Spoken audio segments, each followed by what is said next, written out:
Welcome to Run With It, Canada's running fitness and health program. On this month's episode, I was in conversation with Dr. Bob Weil for the Sports Doctor is In segment, so stay tuned for that. But first, let's go to our Sun Run coverage. Check this out. I'm excited to have back on the show Vancouver Sun Run race director Tim Hopkins, who has been doing this for about 19 years only. And I'm so happy to have you back, Tim. Pleasure to be here. It's an annual meeting for us, free event. I know, and it's the 39th annual Vancouver Sun Run, 10K. Absolutely. Looking forward to it. Yeah, so for those who don't want to do a 10K, can they do the mini Sun Run? The Shaw Mini Sun Run has been going on for roughly about 30 years, 2.5K, starts and finishes at BC Place Stadium.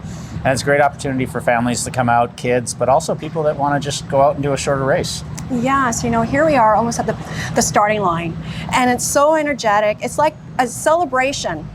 It definitely is one of my favorite parts of the Sun Run every year, is seeing, hopefully this year about 30,000, 32,000 people on the start line.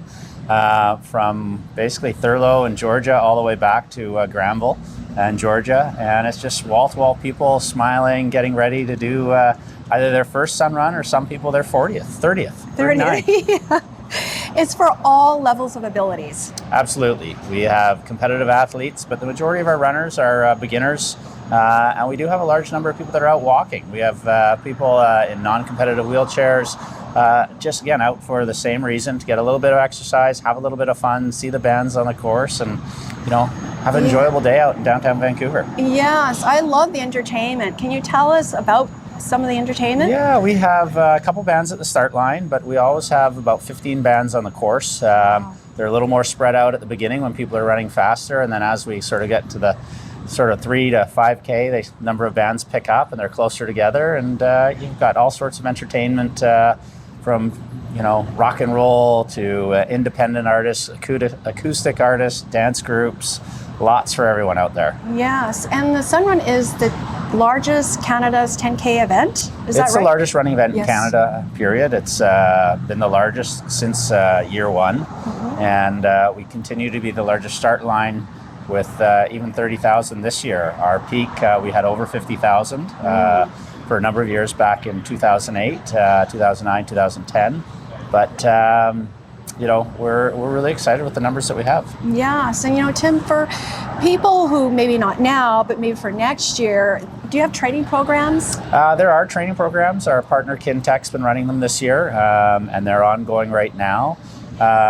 There's all sorts of different programs that you can do online. But again, the event is about having a lot of fun. Yes. Some people go out there and try and do their personal best every year. When you're with that many runners, it's a little harder to run the straight line. Often people come back and say, that wasn't 10K, it was 10.5K or 11K. But when you're dodging people to go past and around and that, you end up running a little more than 10K. So. Yes, and so you can run it in person, virtually and hybrid? Is that... No hybrid this year. It's just virtual and in person. The great news is that our virtual numbers are about 1,000, but our in-person numbers are roughly right now 30,000. So. Wow, that's awesome. Yeah. And who else is involved? Well, we've got almost 1,000 volunteers. We got a lot of kids coming out from different school groups in Vancouver that support us with water stations. We've got some Canadian top athletes coming out to compete, past Olympians, past champions of the Sun Run will be in the elite field. The men and women's field is looking very strong this year. And of course, we've got mascots out for all the kids in the mini Sun Run. There's something for everybody. Yes, and it's a great community event, a celebration, as I said, and it's not too late to register. And where can they go? They can register online at vancouversunrun.com. We are open till the 13th of April, and if not, come down to the Sun Run Expo at BC Place Stadium on the 14th and 15th of April. And it's April 16th. April 16th, Vancouver Sun Run right here. Yes, we'll see you there. Thank you, Tim. Thank you.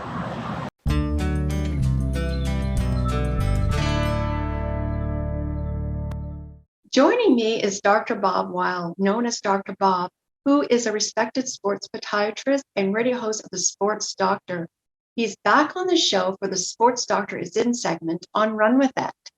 And we're going to be talking about the importance of a proper warm-up and cool down. Welcome, Dr. Bob. Hi, Christine. Great to see you. Happy holiday to everybody out in your audience. Great to be with you. That's a very important topic. Of course, whether somebody's a runner, whether they're involved in any other sport, it's very important to warm up properly, get the body ready to perform. We can all picture some of our running friends, going right out the door and heading out on the run and not wanting to take the time to warm up. And many times this contributes to running into overuse injuries because the body's just not ready. We're stiff and we can be susceptible to injuries. And the same goes with cooling down and taking some time for that recovery aspect. The question many times is, well, what's the best warm-up criteria? Some people, and we like to recommend, where people might do a stretching routine, for example, warm up in their home before they go out to run. Otherwise, very commonly, we might recommend that somebody walk the first 5 minutes, maybe brisk walk.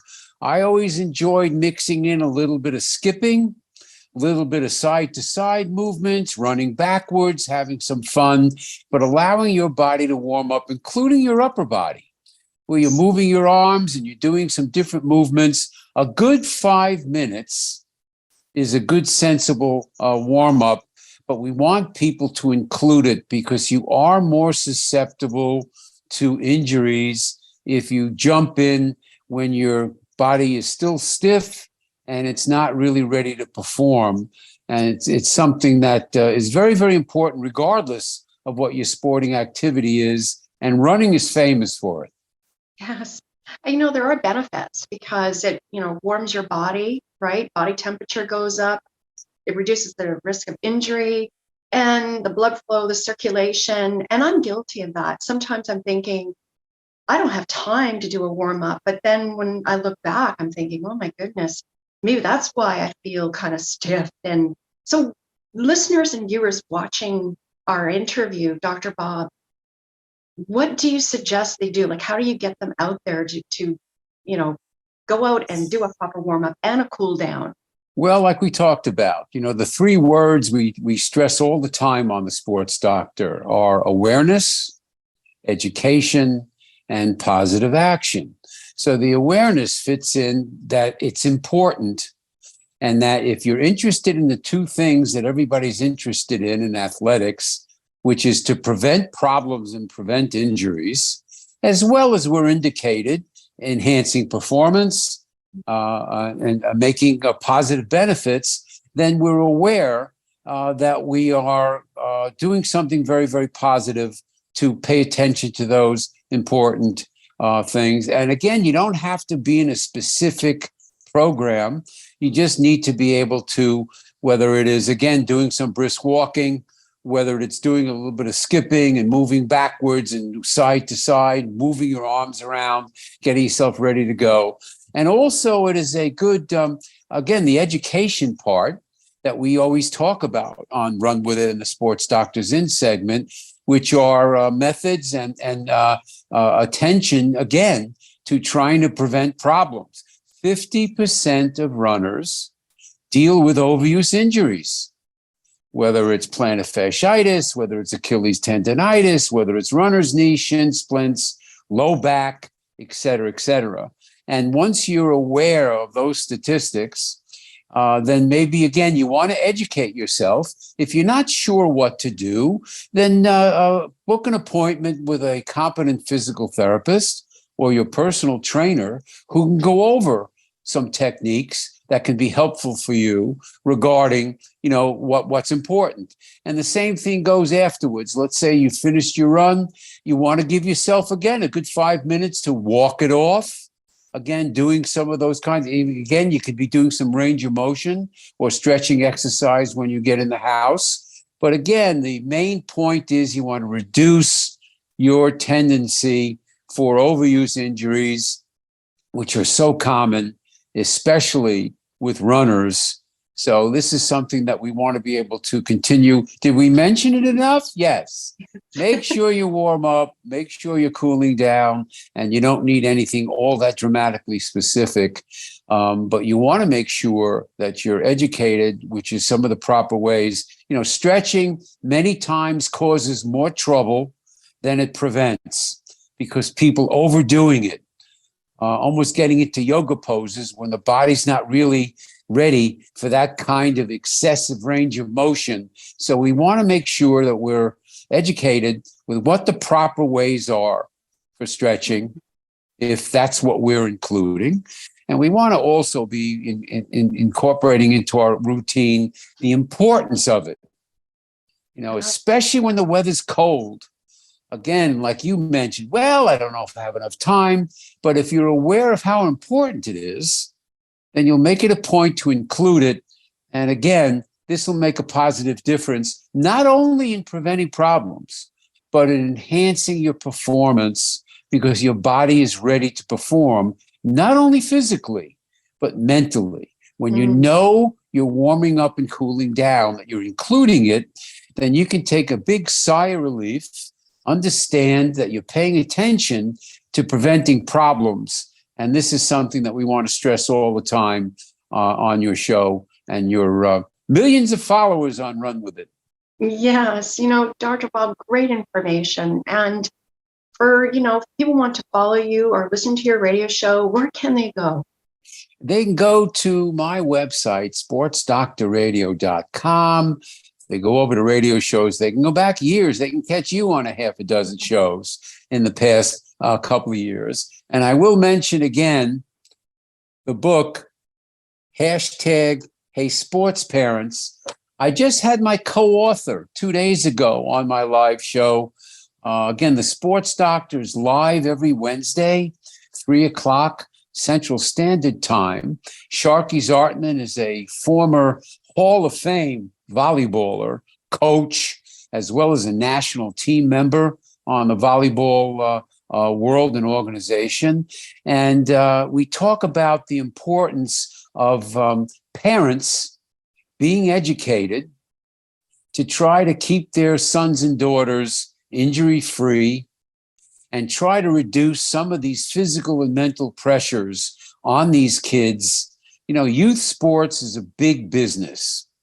And the better an athlete your son or daughter is, the more the pressure many times rises. So all sorts of tips at sportsdoctorradio.com. We have thousands of followers. We try to pay attention to them. So if you want to go to @sportsdoc, DOC Radio, you could jump on us with Twitter or LinkedIn and follow along because we do, like you, like to add good, solid information for sports parents. Now the hoopla is if there's going to be a sequel to the book, hashtag Hey Sports Parents, might be hashtag Hey Sports Grandparents. Because we're starting to see, and there are great cartoons in the book. And the first cartoon, Christine, is a picture of a lot of activity going on at an arena. There's yelling and screaming and activity. And somebody says, wow, these parents are just going nuts. And the person says, wait a second, that's the grandparents. So we see there's all sorts of activities. And again, the more serious your son or daughter is, traveling teams, club teams, it becomes something that's very, very important. Books available on Amazon. Who's always interested in feedback. So, hey, everybody, run with it. Thank you, Dr. Bob. And we'll can't wait for next month. Great to see you, Christine. It's always a pleasure being part of your terrific show. And, I get dressed up for you guys every time. So catch you guys next week. Happy holiday, everybody.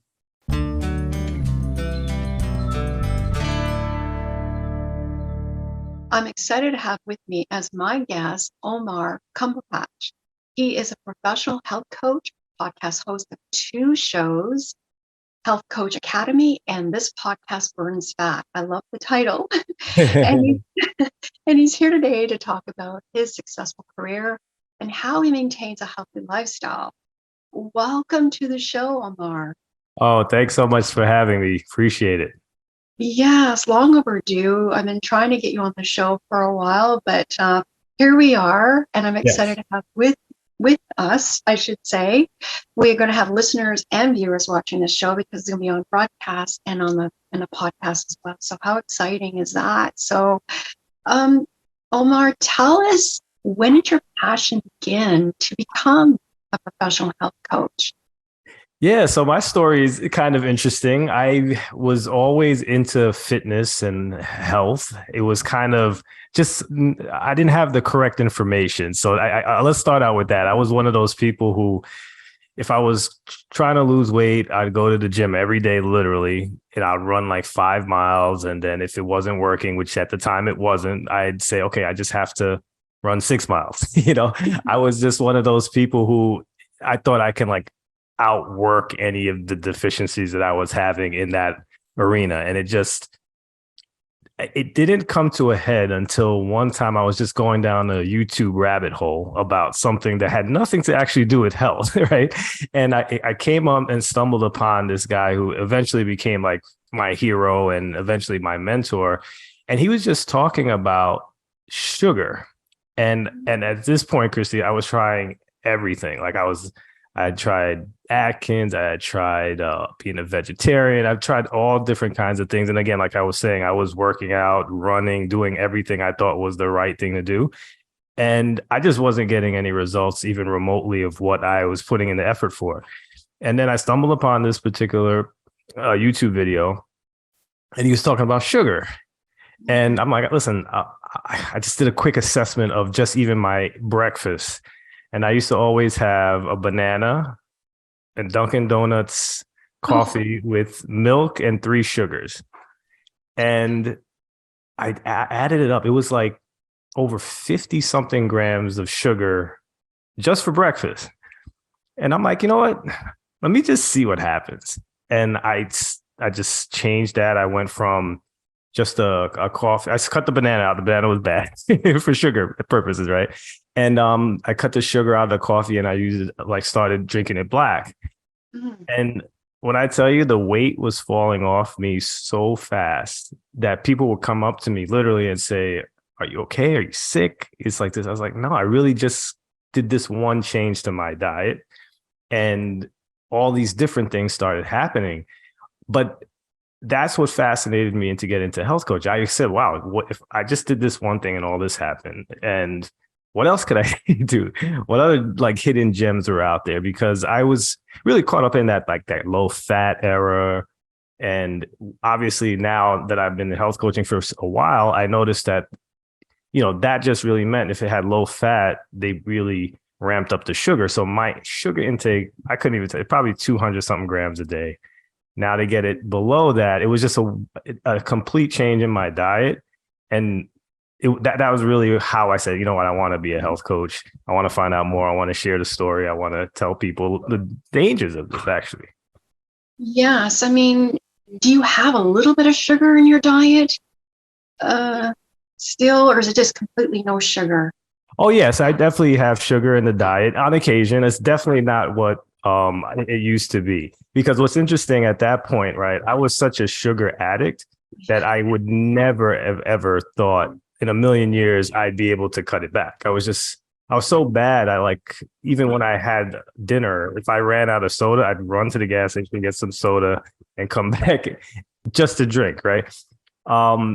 But the good thing, and I tell anybody who's a client of mine, is that your taste buds do change. And that's really the key thing that I wanted. I never thought it would happen to me, but even today, I just limit it. And because my taste buds have changed so much, I don't crave it as much. Like my cravings actually are more in the salty, crunchy world as opposed to like the sugary world, which again, being such a sugar addict, never in my wildest dreams I would imagine that I would even like not be interested in sugar like that. Like things are too sweet for me, where like I was that person who graduated from Coke to Pepsi because Coke wasn't sweet enough at some point. It was like getting that bad. And now I can't even have Coke. It's just too sweet. It's like amazing. Well, how long did it take for you to, get rid of that urge for eating sugar? Was it like 6 weeks or 6 months, or how did it? For me, I think it was like you had mentioned, maybe the 6 week kind of thing. I've heard very, very drastically different stories. I tried to do it with kind of just ripping the Band-Aid off and going cold turkey. And I hear other people like to weed themselves off. When I did it cold turkey, and I started to really notice the changes like around, like you said, that 6 week mark. But I just pushed through it like everything else. Like I said before, that was kind of my mentality about it. But I don't know if that's the best advice. It's really just to the individual. There's a lot of people who I teach to how to wean it off, just to become more conscious of it. And then you just start seeing it. And really, again, it goes back to those taste buds. It's amazing how quickly it's just not the same for you anymore. Yes, I mean, losing weight is just wonderful. But what about mentally? I understand that eating too much sugars can affect your mood. Oh, absolutely. Yeah. And the reason, a funny thing, I bring up the weight thing is because it was that drastic for, I guess, my appearance and people noticing. But I definitely had way more energy. I definitely felt like I was sleeping better. My mood was different. I didn't have as many cravings. Like I said, the sugar cravings specifically, especially like after lunchtime and like you're about to crash and stuff like that. The highs and lows that I was at feeling like energy wise were steadying out a bit. That was definitely something that I noticed right off the bat. So that was an interesting byproduct of the sugar component too. Like that and I didn't have like that strong. Thank God, I've heard some stories about like more severe withdrawals, but I kind of pushed through it. If I had it, it was like a while ago now, so I don't remember that intensity at all.